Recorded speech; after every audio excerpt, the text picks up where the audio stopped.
Hello, Samurai Jack fans, and welcome back to the AfterBuzz TV Samurai Jack After Show. We are covering the last episode ever, and we will see you after the opening. You're tuning into the destination for TV superfan discussion, AfterBuzz TV.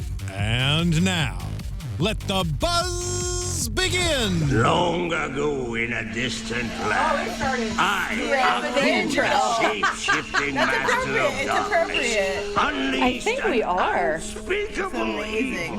How amazing was it in this episode to hear this from Mako and then immediately hear the next Yes. and like It was seamless. really cool. It was seamless. It was so good. Before the final blow was struck, So now we're just listening to this because this is how the episode opens. Yeah, we're taking a moment. This is our moment of silence to appreciate Samurai Jack. Yeah, this is how it opens, and yeah. Turn to the past and undo the future that is Aku. Just kidding. oh god, this is gonna be the last time. It's gonna be the last time we're able to do this theme. I remember the days. It's so classic and sad. So we're gonna sit here and live our nostalgia for a little bit. Hello everyone, welcome back. Thank you for joining us for the final Samurai Jack After Show on AfterBuzz TV. We are covering Season 5, Episode 10, the series finale, because this is it, y'all. This is it. With me is Joelle Monique. Hey guys, I'm Joelle Monique. You can find me all over the internet at Joelle Monique and every week at blackgirlnerds.com. Andrew Mena. I'm Andrew Mena. You can find me on Twitter at Andrew Mena, Instagram at the Andrew Mena, and if you Google me, I'm also able to be found. Megan Salinas is traveling via Time Portal. You can find her on the internets at The Menguin, TheMenguin. And I am Katie Cullen. You can find me all over the social medias at Kiaxet, that is Kiaxet. We have a Twitter hashtag, ABTVJack. We have the live chat up if you're watching live on YouTube. So if you've got something fun to say, throw in the hashtag, throw it in the live chat. You may well get a shout out. Let's just talk about this. What do we think about this episode? Loved it. Man. I thought it was a perfect ending for this series. It was not, I think a lot of people maybe expected a very happy and joyous ending. I called BS on that almost immediately. This is Samurai Jack, and that's not what we do here. We do not have happiness. But it felt like the end of a samurai's tale. And I really appreciated our cinematic, gorgeous, beautiful ending. Absolutely. Yeah, that end shot especially was breathtaking. I thought I thought the ending was amazing. I thought it all kind of tied up perfectly in a way that I was really satisfied with. And an English teacher in high school always kind of impressed upon me, an ending should be satisfying, and it also should make sense. And it did both of those things very well. Like all of my my gears turning like, wait a second, time loops, and how is she? Yeah. Oh no! Oh God! They're dealing with it. Oh, See, that is the one thing about this finale where I was like, all right. Yeah. Like, I understood that they delayed Ashi's disappearance, so it would be more of a whammy because in the middle of the wedding. But if you think about it logistically, the time taken to find his parents, bring them back, bring everything back, get the word out that there was going to be a wedding, people traveling in from presumably Britain, Africa, China, just the entire globe to come to this wedding, that is well over a year. Because it's months to get the message out and then months for them to actually show up, presumably by boat. So that's a long, long time to have that one dramatic, oh wait, time discrepancies finally caught up with me. Like, it took Back to the Future less time to deal with that. It's true. I was willing to forgive it because I think dramatically it worked so well. I think if it hadn't had such an emotional impact, I certainly would have been like, what is going on here? I mean... See, I almost would have preferred, like, when they were done, everything was finished, the tower explodes, he turns around, and she's gone. As soon as she's told that I love you, though, she gets superpowers. So everything after that, I'm willing to suspend my disbelief. Yeah, no. She like poofed all of those wonderful guests there. No worries. It happened in an instant. But I totally agree. She poofed their boats there. Yeah, exactly. We saw them arrive by boat. She knows what their preferred method of travel is, and she's not there to like ruffle any feathers, you know. She's very like accommodating. Speaking to the love thing, hi Mark in the chat in the booth. Hey Mark. Hey Mark. Regardless, thanks for joining us. I think it was her love that kept her alive despite this terrible, yes, for better excuse, this disease that she had of missing half of her insides, and kept her alive only until she finally dropped down. Just like, fair. I'm good, totally I'm fair. good. I really like Come this on, theory. not in the middle of the wedding. Yeah, oh, God. Well, like this. Here we go. I liked it because it was such a huge, like, we've seen played throughout this final season, Aku's power over Jack and the way he has held control. And it's a final, like, even after Aku is gone, like, I still control your entire world. Your happiness. Yes. Yep. It's a very interesting picture. But it's also, it's rebirth. It's so many different things. That ending had so many layers to it, with just being silent, color, the ladybug, like these just little bits and pieces. It just turned out so gorgeous. Yeah, that ending scene was just beautiful. That I would not change for the world. Did we all cry? Because I cried. I'm not gonna front y'all. No. Cried like a little baby. No. Partially because I was just like, okay, so we're gonna have the happy ending. She hasn't disappeared. Oh wait, she waited God knows how long to disappear. What? So I was too busy going, what?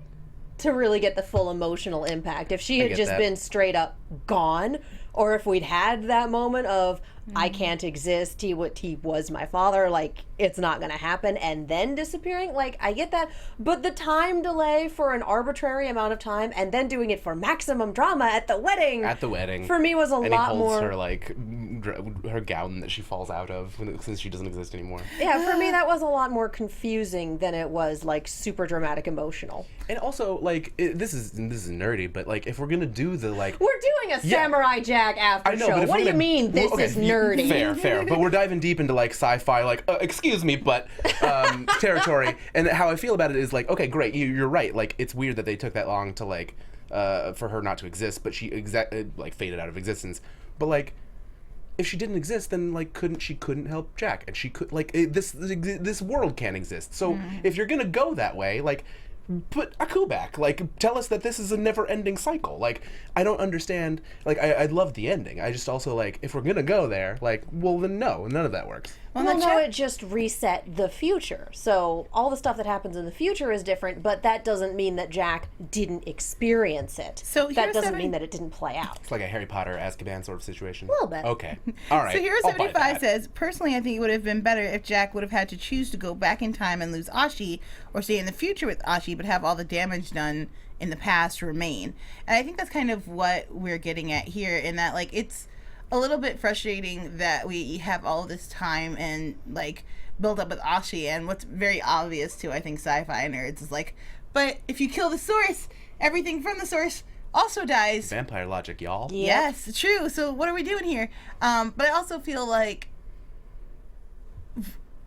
I don't know if Jack could have made the choice consciously. Like, he's kind of always, like, the I'll find a way guy. Yeah. And I'm not sure I want to see him face an impossible consequence. I totally agree with that, though. And going off of that, I feel like we were totally missing the choice being made at all. Because we all called early on, like, either Ashi's going to die or Jack's going to die. Having Ashi not exist in the first place is a little, like, of a cop-out of that theory.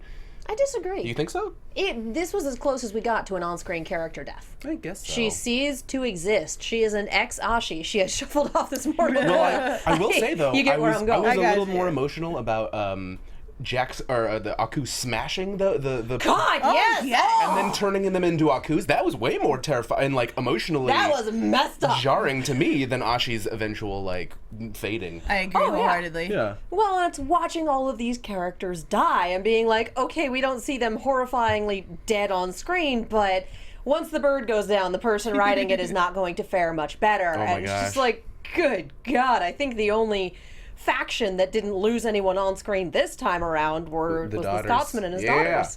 Can we just say, though, the whole episode starts with the daughters, like, riding in. I love that segment when we name all of them. I wish I had written it down. I almost wrote it down. So happy. So happy.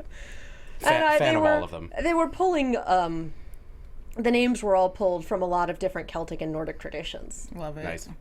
Like that, I appreciated all of that. Then you can have choose any one of them. I'd be super proud. Oh, I actually kind of met she someone. doesn't seem your type. Oh, I wrote that one down too. She's not your type, laddie. The Scotsman makes everything better, and I love the ridiculous magical bagpipes. You just Celtic magic. Don't worry. I just like that we got them on screen together before the end of the show. Me too. Including trying to do their high five, which they can't because he keeps forgetting that he is a ghost. It's like, right, I forgot about that one. You know. Well, and we got to see like a really cool superpower, like this kind of like screeching banshee move almost to stop the arrows, which I thought was super dope.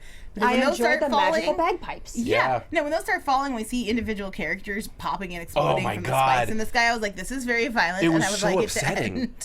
The robots and the giant samurai. I was like also like, just like yes. They killed each one. No, they were being so helpful. Yeah. Well, and I love the robots showing up in the giant samurai and Aku being like, really, and then getting violently punched in the face about half a dozen times. Ears like, ripped off, or if those are the ears, his horns, something. But it was just him getting punched around made me laugh really hard.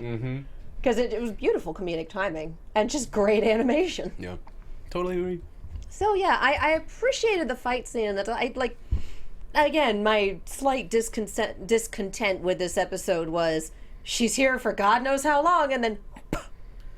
So I would have been down with a little bit of restructuring. I wanted a longer fight scene with more moments for more people from the series. I'm gonna play my ridiculous fan card of insanity, which is, but then we would have missed Ashi's beautiful wedding dress and all the preparations of getting it.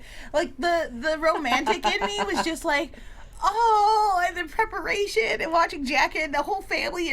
Like I really enjoyed this moment of togetherness, even though it ended awfully, and then it leads to like maybe the most emotionally touching scene in Samurai Jack history, of Jack just like all gray clouds and looking over this like valley of what will be cherry blossoms but are essentially now just kind of shadowed trees, and Ashi's ladybug. Yeah, no, her spirit is not gone, guys. It's not. Yeah, just that end scene was beautiful as a wrap up for this season, as a wrap up for this series. Just full on. That last bit was incredible. Yeah. Especially given that halfway through this season we had that bit with the lone Sakura tree and the bit about he left this as a reminder that he could do anything and killed everything else. Yeah. Well, even so now we have a valley of Sakura trees. We even get this moment beforehand where he's talking about how that was his favorite thing to do. When she's like, do you think of home? In the previous episode, he was like, yeah, I always think about the cherry blossoms and watching them. And I just thought, my gosh, it's full circle, and the idea of like love existing beyond the physical realm. Also, a lot of people in the chat are comparing this to the Gurren Lagann anime. Oh, really? Apparently has the exact same ending. Shotgun is my favorite. We interrupt Samurai Jack to bring you Gurren Lagann. That's funny. Like, well, you're not wrong. It's true. Final ending. Yeah, awkward wedding times. It's like, you know, that moment when the bride just kind of dies in the middle of the wedding. What do you do? Do you do the reception? Do you send the gifts back? Like, yeah, I would definitely be that rude-ass guest who was like, and this was mine, and now we have to go. Wedding gifts are expensive. Don't judge me. You definitely can't take a gift back after his fiance like immediately they turns never into saw nothingness. The gift. Yeah, come on, nobody's checking lists anymore. It's over. It's very gauche. You gotta go in the morning. It is definitely gauche. Super gauche. Do not take that gift back after his fiance disappears into non-existence.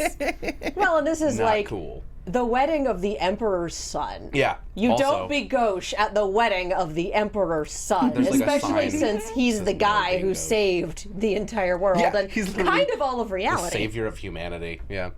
Reality, yeah. I like that better. Savior of reality. You don't be gauche at his wedding. You don't be gauche at his wedding. And then his wedding is just like, okay, so what happens the next 5 minutes after this horribly tragic scene? Yes. Like, I need those next 5 minutes in just an awful, awful sort of way. Like, how do you deal with this?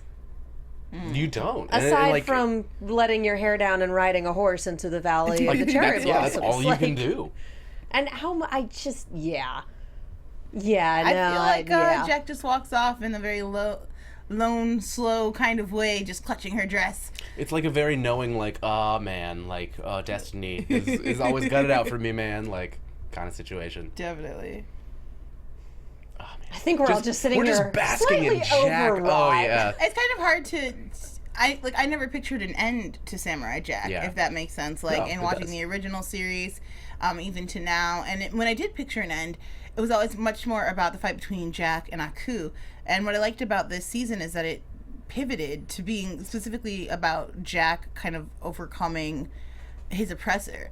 and Aku's not really even a part of it. We get these really great comedic moments with Aku, which I really respect about Samurai Jack too, is the fact that their villain can be both terrifying and hysterical. And silly. Like, They're in back the same already? moment. Yeah.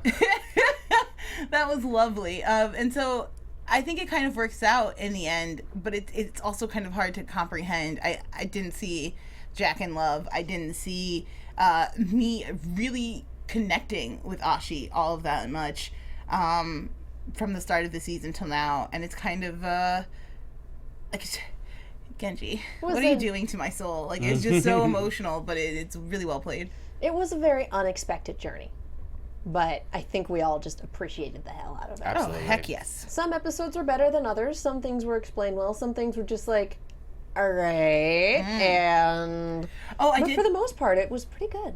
I wanted to ask you guys, how did you feel when we see Jack step into his full emperor position? Yes. Yeah, it was exciting. Just that's all I have. It was like, oh, okay, give me this show now, please. Thank you. Right? I want to see Jack ruling. Just the Reign of Jack. Like, I'd watch it. Make that show. The Reign of Jack. Don't change the title. Just that. Just Reign of Jack. And I want to see Are you weeping? No. Are you weeping openly about the idea of the Reign of Jack? No. It's okay if you are. I'm emotionally touched by the idea too. It's spring and I have allergies. Sit down. Hunter James has a really great question. And he says, is Jack still unaffected by time? And if so, does that mean he can live to the time he originally jumped to?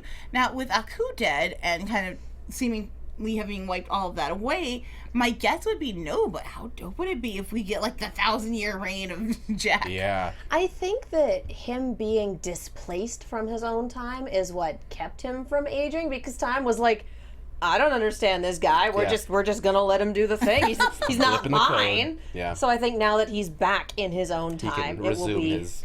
Yeah. I agree with that. Yeah. Like that. That's what I think. Picked up where he left off, essentially. Exactly. Yeah. Plus And Ashi. I love that he appeared the instant Aku slammed him into the past. Yeah, just like you're back Back already. What? Yeah, it was great. Oh, so perfect. And I really did appreciate Ashi coming into her own and being like, I have all of Aku's powers. Oh, shoot, you're right, I do. Immediate time portal. Yes. Yeah. Oh. I know what he can do. And then he's like, So oh great. no. And you're just. You just have this moment of. Game. Yeah. Oh, it's perfect. Oh no. Oh. Hooray, guys. Oh, what a show. And the acting on that was so good. And it's so hard to step into someone else's shoes and pick up a part. Oh, yeah. Especially someone as well-known and well-loved as Mako was. He has one name. He's like, you know what I mean? Like, Yeah. it's Madonna or iconic. Prince. Yeah. How do you step into those shoes? What? You did an amazing job. And it worked really, really well. Like, they credited him at the end, and I went, oh, yeah, they would have used the old... And then with the... I couldn't tell the difference. It was seamless. It was a really nice transition listening to those both at the same time. Oh, yeah. And I love that the entire world has HD TV. Yeah. I thought that too, especially with like the... Or AK TV. On the mountain town where they have the Jack statue especially. I was like, do they have like a high def? It looks like a flat screen. Look, if the Amish have TVs, so do people in the mountains. Oh, sure. I just had this Night Vale moment where the city council is going to be broadcasting local news into your house whether you like it or not. Love it. Like, that's kind of what I figure is going on here. I was impressed with his studio space. The flames that were not flames, it just set like a really nice tone. Yeah. Well, that's his aesthetic. That is the capital A aesthetic. That's true. It was beautiful. Poor Jack. All strung up. I was worried, but I as you were saying earlier, Ashi coming into her own and that whole like fight scene of her like trying to regain control of her body, and when Jack is in there and they're basically just like a black lump on the ground, I was like, I need this for visual representation. Yeah. Like, I need this to express the feeling of like, I'm not and I need help, but we're both not together. Yeah. Well, and I also just love that moment where the Scotsman's making commentary and Ashi just tackles Jack out of the frame and it stays on the Scotsman. Like, also, how so scary was the Ashi monster like in this episode? Yeah. Super Terminator 2. Like, yeah, terrifying. Yeah, when she crouches down into spider mode and starts crawling, I was like, I'm out. When she like pulls back her little spike hand like in front of Jack's face, I was like, oh my god, they're gonna really kill Jack right now. And that was some really good and really terrifying framing. Yeah. Yeah. All right. Well, we are running a little short on time. And I know it wasn't much time to begin with, but guys, we got a short show and we have a lot of feelings. So many feelings. So, what is our favorite part of this episode? We'll get to final thoughts in a little bit because we don't have predictions. because it's done. Favorite part of this episode or the season? Yeah. Episode, season, series, go for it. Oh, man. Favorite part of this season? If you know yours, we'll... Yeah. Well, I mean, okay, so I have so many. My biggest one in this episode is just the daughters and just the riding in of just the clan of the Scotsmen and just the riding Scotsmen. in on the deer and just being like the cavalry. Oh, and like that was the first moment that any of the Aku people had like a look of fear on them was when the deer like put the antlers through them and chucked them, and you're like, oh, the tides of battle are turning. And it was a very exciting moment, and it's just like fashionably late to the battle. Yeah, and I just thought it was delightful. Yeah. Yeah, I cannot remember the name of the episode, but it's the one where Jack has Ashi strapped to his back and they're going through the deep sea giant monster beast. Trying to get out. Everything about that episode, start to finish, it is the turning point of the season. It has some of the most beautiful animation when we have that kind of dark backdrop and we see all the kind of floating creatures. And it is also the episode that ends with Ashi just kind of coming down to the ground when she sees that he won't kill the ladybug. And I love that emotional beat of like everything that you thought you knew being shattered in an instant and really having to come to terms with that. It's so beautiful and such a powerful episode. It's maybe my favorite in all of the Samurai Jack episodes. It's just, God, there's so much and it's so fantastic. And I had something else to say and my brain went, no. I really enjoyed the gratitude tour, just in general, partially because we had another turning point for Ashi, and partially because it was just really nice to see everyone again. To revisit and to like know what in the 50 years, how did that affect them, and and being able to see it, like, you cannot see your own legacy. You cannot see the entirety of the difference that you make, but you certainly do make a difference to other people. Yeah. So it's good to see that, and it's kind of a good reminder for real life as well. Yeah. I would totally make a pilgrimage to that Jack statue. Like, I'm not a hiker, but I'd do it, you guys. I think Megan would say that her favorite part of this series was Scaramouche. Oh, yes. Scaramouche! Who died a horrible, very quick death. Yeah. I mean, you know what? fitting. He died how he lived. Like, loudly. Loud and fast. Loud, fast, and hilariously ineffectual. Yep. That's exactly correct. And people saying, Scaramouche music. Get your song on, Scara. Well, then we have Catherine in chat saying all of Jack's friends from the future aren't aware of his existence anymore. Very true. I can kind of see why they went around killing a lot of them in this last episode, because they don't exist anymore. Yeah, that's pretty much it. I mean, we upped the stakes. We've gotten to know these characters in the series. We got to know them again this past season, and then all of a sudden, like, that hand smacking down on them was just like, it's very upsetting. Didn't get any easier to watch the second time around.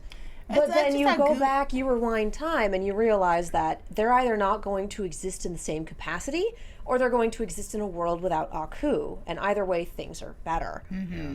So it's better that this didn't play out this way after all. It's better that they don't need Jack in whatever new future they have, because Aku is no longer a thing. That's a good thing, because he is a terrifying god.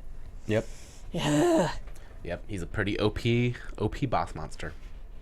All right, so yeah, chat's having a really good time talking about what they're enjoying, etc. Good. Do we have any final thoughts on the episode, on the series, on... Genndy, make more shows. I know yes, please. Adult Swim / Cartoon Network said, like, do you? So I'm looking forward to whatever that means for you. I'm here for it. There's never been a Genndy Cohen show I didn't want to immediately fall into and love, and this is by far and away, I think, his greatest work yet, so hopefully it only gets better. Yeah. Samurai Jack is a masterpiece. It's beautiful. It's every episode is a lesson in color theory. It's always beautiful and happy happy. It's happy. It always makes. We had a suicide episode this season. It always makes me happy, and like even the suicide episode deals with that kind of stuff in such a real and incredible and like nuanced way. And like Samurai Jack, mic drops all over the place. Like Samurai Jack. One of the reasons it was my favorite episode. That was the tail end of the thank you tour. Yeah. Just like that whole episode. We need this on DVD. We need this on Blu-ray. Mm-hmm. We really need this on Blu-ray. Come on, y'all. I just had an epiphany, which is that suicide moment is essentially his like It's a Wonderful Life moment of like, no, Jack, you literally changed everyone's lives, and then he's like, Clarence, I want to go back to the past, sort of. Yeah, take me back, Clarence. Take me back. I want to live again. She's named Clarence in this. Oh, God. Wow. They're both Okay. angels. All right, that's enough. Oh, God, that moment. Every time a bell rings, Ashi disappears from the present. She's like a little balding in this one. Got that same like monk haircut. Yeah. Well, on that note, Yeah, that's the reboot. thank you to everyone for joining us. Thank you to everyone for joining us for this season, for everything. You guys are wonderful. We adore you. Thank you for the chat. Thank you for the hashtag. Thank you for everyone who has made graphics and GIFs and shared your theories and your thoughts and your incessant crying, because we've been doing a lot of that too. Mm-hmm. Thank you guys for joining us on this journey. Yeah. If you want to stay with us in our various pursuits, we will tell you where those are. Joelle, where can the people find you? You can find me all over the internet at Joelle Monique. And every week at blackoutnerds.com, and every Wednesday at Schmoes No. And Thursdays here doing Genius at 2, Handmaid's Tale at 3, Knife Hour at 4, and we'll be wrapping up Archer this week at 9, I think. So yeah, join us Thursdays. Nice. I'm Andrew Mena. You can find me on Twitter at Andrew Mena. I'll be here around AfterBuzz doing the Dark Matter show that comes back pretty soon, and doing some more Bob's Burgers coming up. So stay tuned for that fun stuff. I got a really awesome Dungeons and Dragons podcast coming out soon. Yeah, he does. Stay tuned for that. It's gonna be really exciting. You can follow Megan Salinas all over the social medias at The Menguin. That is TheMenguin. She is on all sorts of shows here, and she also writes articles for The Movie Chick. That is Chick with 2 Ks. Be sure to check those out. Yeah, I do enough shows with her that I've got. You have the whole thing Hands down. down, it's wonderful. Yeah. And I'm Katie Cullen. You can find me all over the social medias and on YouTube at Kiaxet. That is Kiaxet. The Arrow season finale is this week as well. That's on Wednesdays. We do Robots in Disguise on Tuesdays. We do Attack on Titan on Monday nights. And I am a regular on Geek and Sundry's Gather Your Party on Friday nights. So join us for that. It's going to be super fun. Turn is going to be coming back at some point in the summer, so keep your eyes peeled for that. And we will have both Red vs. Blue and Steven Universe. We're covering 10 episodes worth of Steven Bomb, because that's our lives, on June 1st. So we will see you then. Thank you guys so much for joining us for this series, this episode, this season, the whole 9 yards. And we will see you guys next time. Thanks, guys. Bye. From executive producers Maria Menounos, Kevin Undergaro, Phil Svitek, and the entire AfterBuzz TV staff, we would like to thank you for listening to the AfterBuzz TV network. To watch or listen to other after shows and post comments or questions, be sure to visit AfterBuzzTV.com. I'm Sir Richard Wentworth, and this has been a presentation of AfterBuzz TV. The views expressed herein are those of the hosts only and do not necessarily reflect the views of AfterBuzz TV or its owners or principals.